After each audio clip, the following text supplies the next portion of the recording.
अस्सलाम वालेकुम जी, मेरा नाम आमिर बिलाल है। नाज़रीन, इससे पहले हम बात कर चुके हैं कि किस तरह से अमेरिका की जानिब से 2003 में इन्वेड किया गया इराक़ को और किस तरह से खून की होली खेली गई, किस तरीके से इंसानी हकूक़ की पामाली की गई। उसी इल्ज़ाम के ऊपर, जिस इल्ज़ाम के ऊपर इन्होंने अटैक किया था इराक़ के ऊपर, सद्दाम हुसैन को एक्यूज़ किया था, वही इल्ज़ाम जिसके ऊपर फांसी दी गई सद्दाम हुसैन को, वही क्राइम कमिट किया गया इन फोर्सेस की जानिब से, अमेरिका की जानिब से। लेकिन उनके खिलाफ किसी ने ना कोई आवाज़ उठाई और ना ही उनके खिलाफ कोई कार्रवाई की गई। लेकिन इससे पहले किस तरह माहौल बनाया गया, किस तरीके से जो ग्रेटर प्लान है इजराइल का, उसमें इराक़ कहाँ पर लाई करता है और किस तरीके से इराक़ को इन्वेड करने के लिए इससे पहले माहौल बनाया गया। तो ये बात है तकरीबन 1990 की। 1990 में सद्दाम हुसैन की जानिब से उस वक्त इराक़ ने कुवैत के ऊपर हमला किया और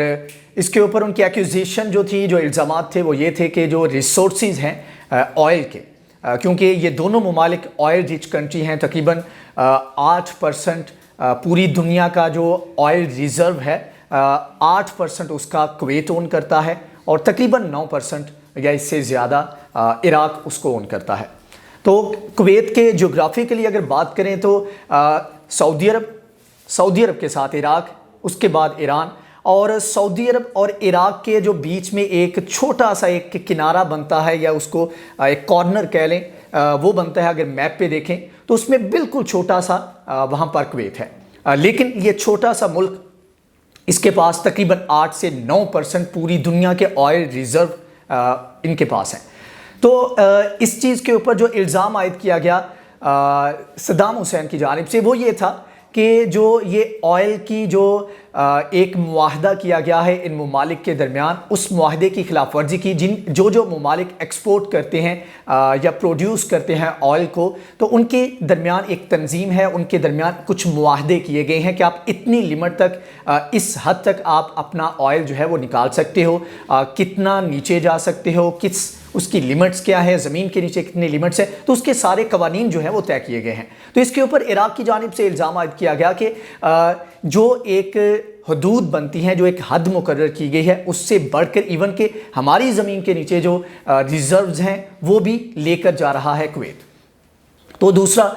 एक लालच कह लें, ये लालच भी हो सकता है कि उनको लगता है कि एक छोटा सा मुल्क जिसके पास तकरीबन हमारे लेवल के रिज़र्व्स हैं, तो क्यों ना उसके ऊपर कब्ज़ा कर लें, तो हमारे लिए हालात बेहतर हो जाएंगे, हम मज़ीद एक अच्छी पोजीशन में आ जाएंगे पूरी दुनिया के साथ डील करने में। और इसके ऊपर सद्दाम हुसैन और इराक़ की जानिब से कहा भी जाता रहा कि सोवियत यूनियन के बाद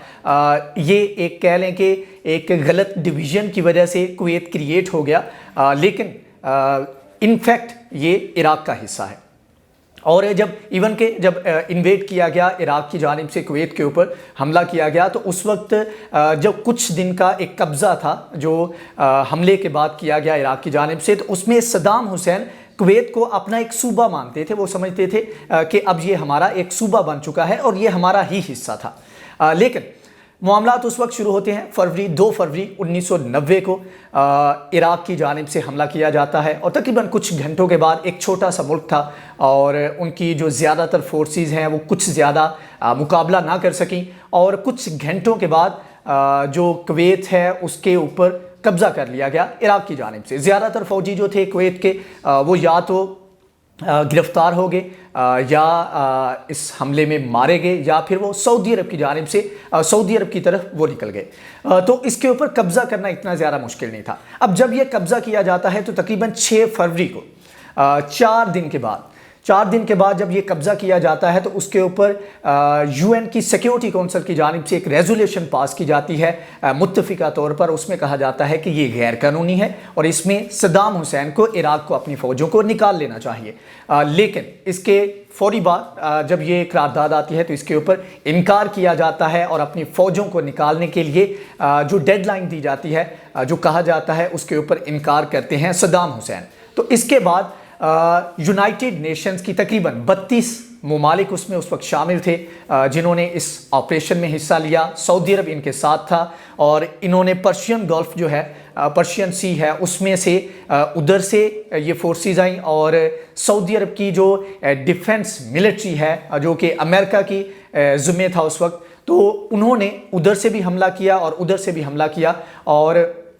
एक ऑपरेशन डेजर्ट शील्ड के नाम से शुरू किया गया, जिसमें तकरीबन उस वक्त जो फोर्सेस थी वहाँ पर कुवैत में मौजूद, वो तकरीबन 3 लाख के करीब फोर्सेस मौजूद थी। और इसके मुकाबले में नेटो के पास जो फोर्सेस थी, जो अमेरिका के एलाइज थे और उनके साथ जो फोर्सेस थी, वो तकरीबन 7 लाख के करीब बनती हैं।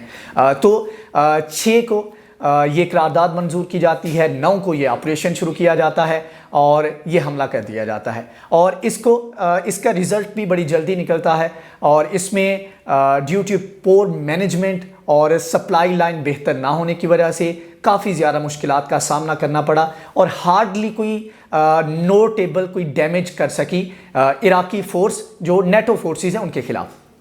तो तकरीबन कुछ ही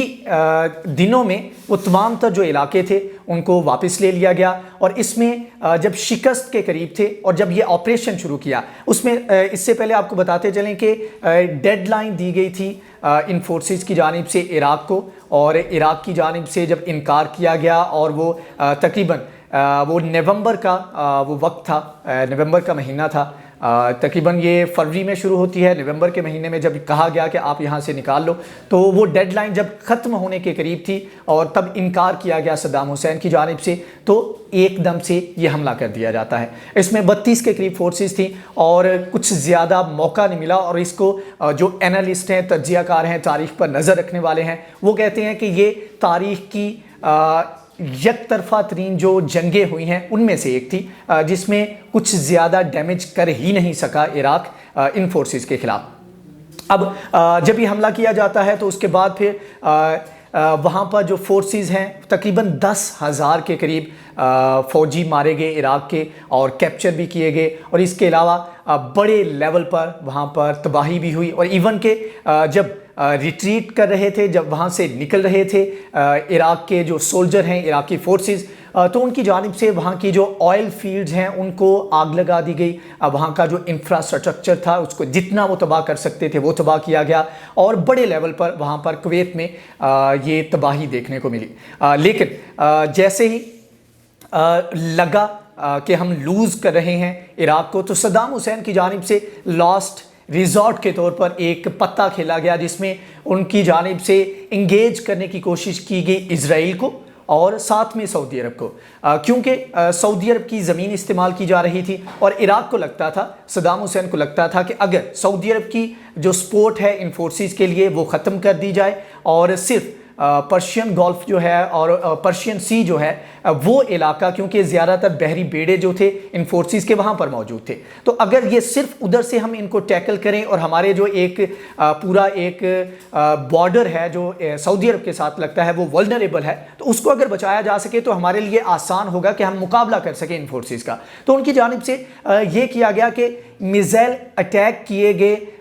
सद्दाम हुसैन की जानिब से इजराइल के ऊपर और साथ में सऊदी अरब के ऊपर। अब इसका फ़ायदा उनको जो नज़र आ रहा था वो ये था कि अगर हम इजराइल के ऊपर अटैक करते हैं तो इजराइल रिटेलिएट करेगा, वो इराक के ऊपर हमला करेगा। अब ये है कि इराक के ऊपर अगर हमला होता है तो अरबों के लिए इजराइल एक मुश्तरका दुश्मन समझा जाता था उस वक्त, तो उनको लगता था कि सऊदी अरब की जो सपोर्ट है एटलीस्ट सऊदी अरब इससे पीछे हट जाएगा। लेकिन ऐसा हुआ नहीं। अमेरिका की रिक्वेस्ट के ऊपर जो हमला किया गया उसका जवाब नहीं दिया गया इजराइल की जानिब से और ये जंग बहुत जल्द, तवक्को से जल्द ये ख़त्म हो गई। और उस वक्त जब ये जंग जारी थी तो सैटेलाइट के ज़रिए तमाम तर जो अटैक किए जा रहे थे, जो कुछ भी हो रहा था वो बाकायदा तौर पर पूरी दुनिया ने ये देखा कि किस तरीके से ये जंग शुरू हुई और किस तरीके से इसका इख्तिताम हुआ। अब होना तो ये चाहिए था जिस तरह का ये वेस्ट की जो फोर्सेस हैं, नेटो का जो रिकॉर्ड रहा है कि अगर कोई ऑफेंसिव है, कोई ऑफेंस कर रहा है तो उसकी सरकोबी के लिए ये आगे तक जाएं। लेकिन उस वक्त सिर्फ इस हद तक ये महदूद रहे कि इन्होंने कुवैत के अंदर रहे, कुवैत से इराकी फोर्सेज जो है वहाँ पर जितने भी उनके फौजी यरगमाल बने या जंगी कैदी बने उनको रखा, और बाकी जितनी भी फोर्सेज है वहाँ से उनको निकाला गया, और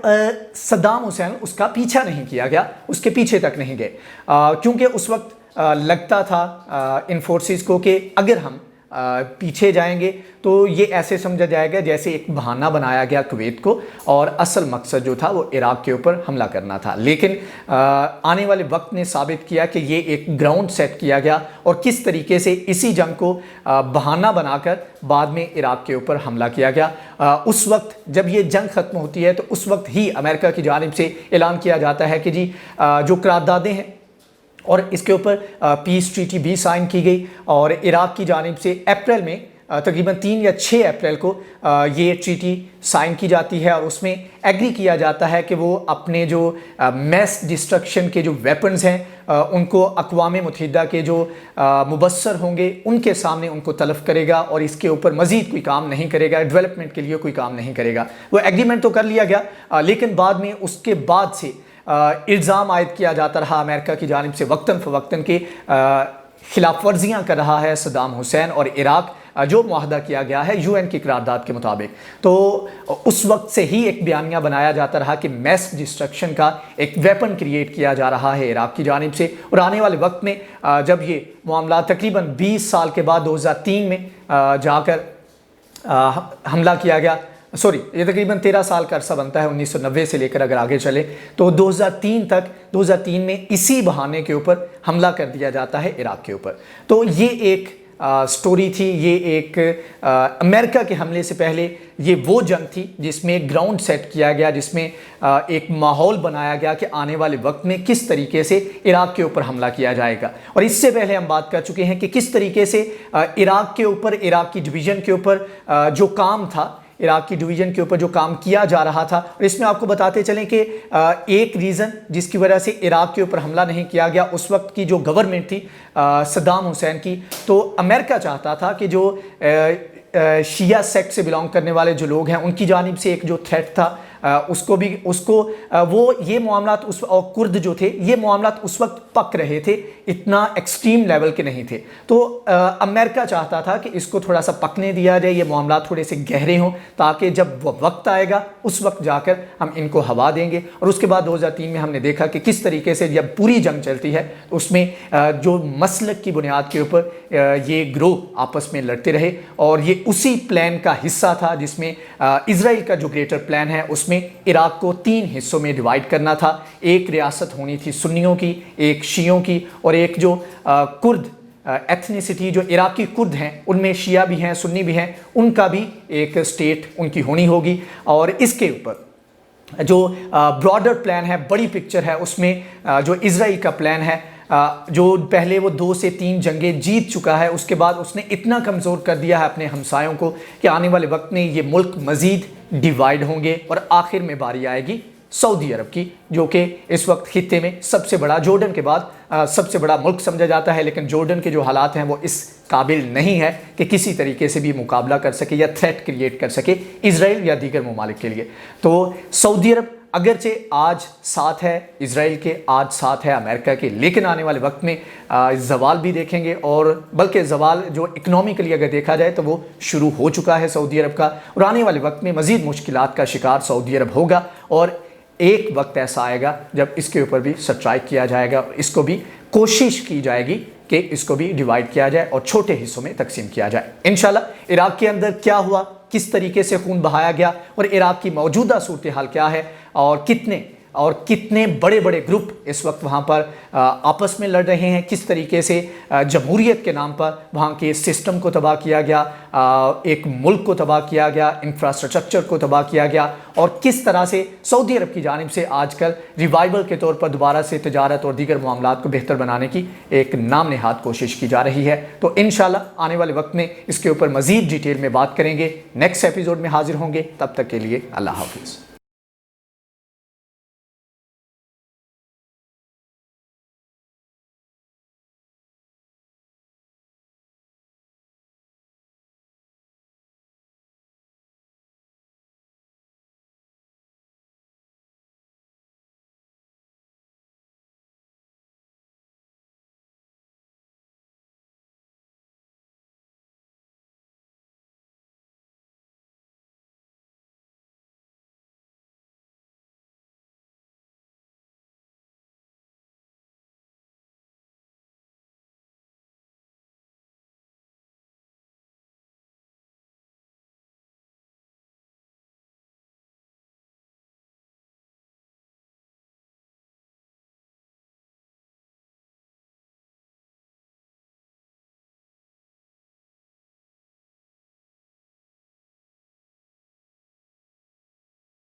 अस्सलाम वालेकुम, मैं हूं तैयब हनीफ़ और आप देख रहे हैं मेरा यूट्यूब चैनल। नाजरीन, आज अपनी वीडियो में दो न्यूज़ आपको बताऊंगा। दोनों जो हैं बहुत इम्पॉर्टेंट हैं। एक में हम डिस्कस करेंगे कि अज़रबैजान और आर्मीनिया की जंग में इंडिया का क्या रोल था और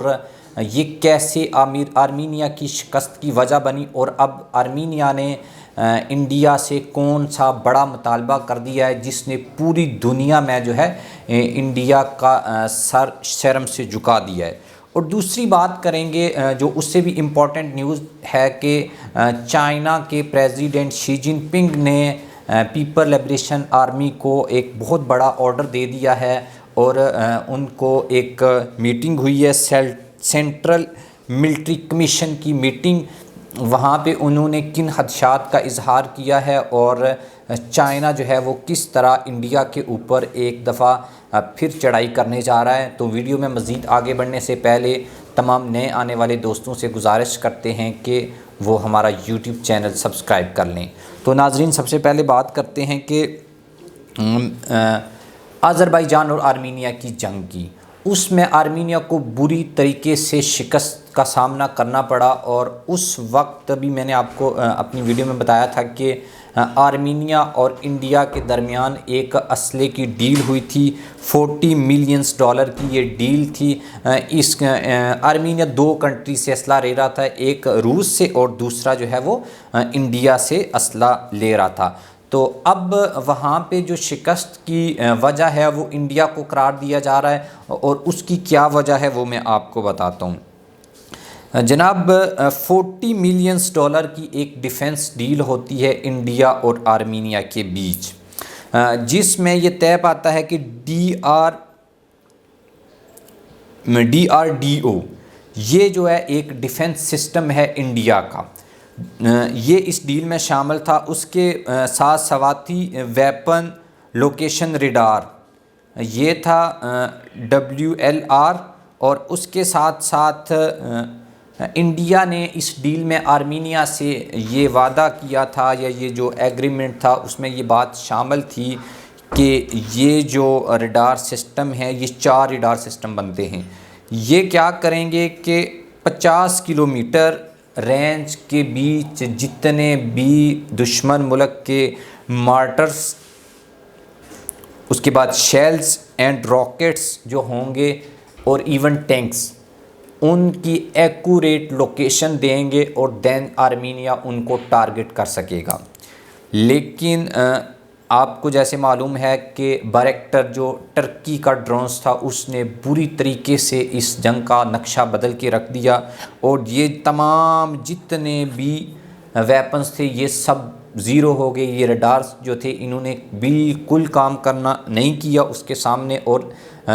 इंडिया को और आर्मीनिया को बहुत बड़ी शिकस्त हुई। अब ये एक ख़बर सामने आ रही है कि आर्मीनिया ने अब इंडिया से मुतालबा किया है कि वो $40 मिलियन जो हैं वो वापस कर दें। इसके ऊपर एक और रिपोर्ट भी आई थी जिसका अपने व्लॉग में मैंने ज़िक्र किया था।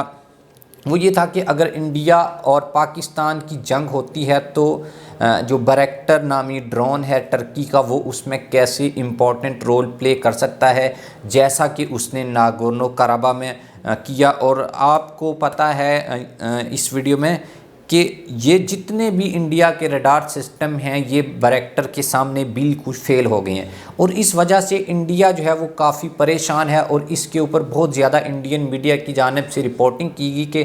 आर्मीनिया में हमारे रडार फ्लॉप हुए हैं, तो अगर पाकिस्तान और इंडिया की जंग होती है तो यकीनन टर्की पाकिस्तान को ये ड्रोन्स देगा और इंडिया के तमाम रडार वहाँ पर फ्लॉप हो जाएंगे और पाकिस्तान ये जंग बिल्कुल आसानी से जीत जाएगा। तो नाजरीन,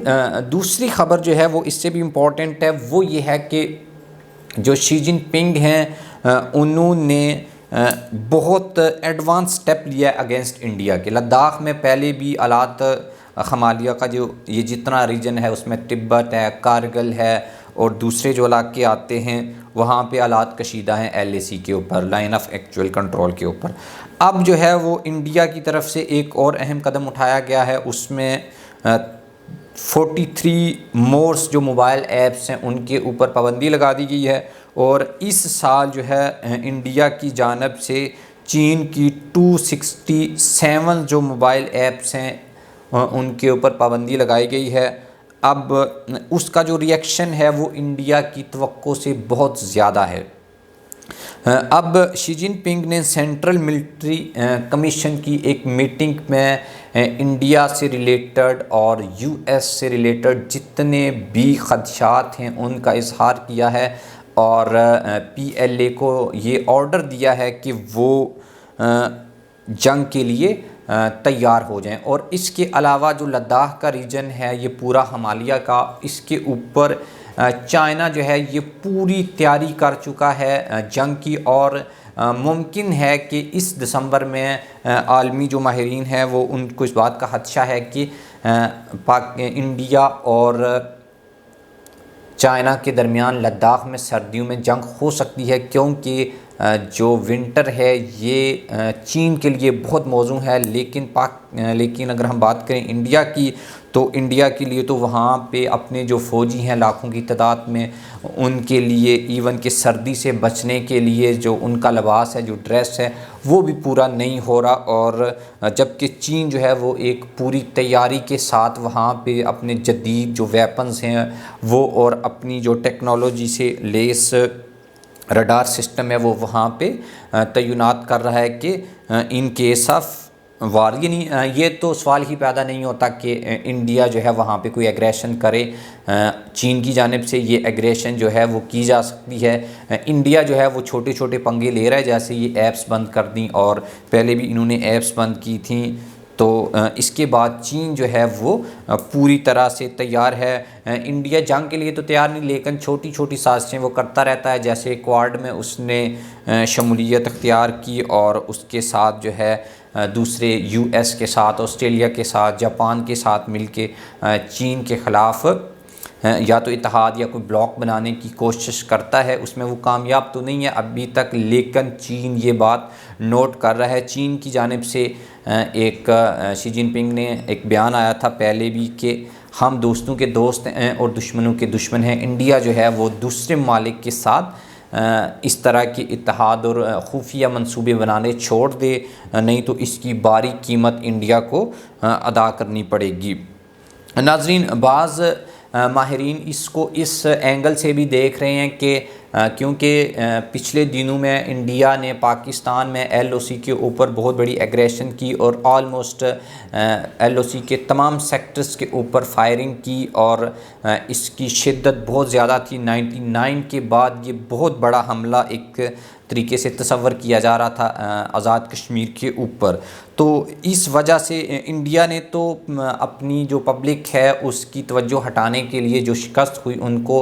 लद्दाख में ये काम किया। लेकिन उसके बाद जो चीन है वो आपको पता है गिलगित बिल्तिस्तान के और आज़ाद कश्मीर के हवाले से बहुत ज़्यादा सेंसिटिव है, क्योंकि सी पैक जो है वो उसका अहम हिस्सा है। तो चीन जो है वो इन दोनों चीज़ों को मद्देनज़र रखते हुए अपनी पॉलिसी और अपनी मनसूबाबंदी बना रहा है। और चीन कभी भी नहीं चाहता कि लद्दाख में, कश्मीर में और जितना भी ये पूरा रीजन है हिमालय का, इसमें कोई भी ऐसा स्ट्रेटजिक पॉइंट जो है वो इंडिया के पास हो जो फ्यूचर में चाइना के सी पैक मनसूबे को थ्रेट कर सके। तो नाज़रीन, आज की वीडियो के लिए इतना ही काफ़ी है। नेक्स्ट आपसे मिलते हैं अगली वीडियो में। अल्लाह हाफिज़।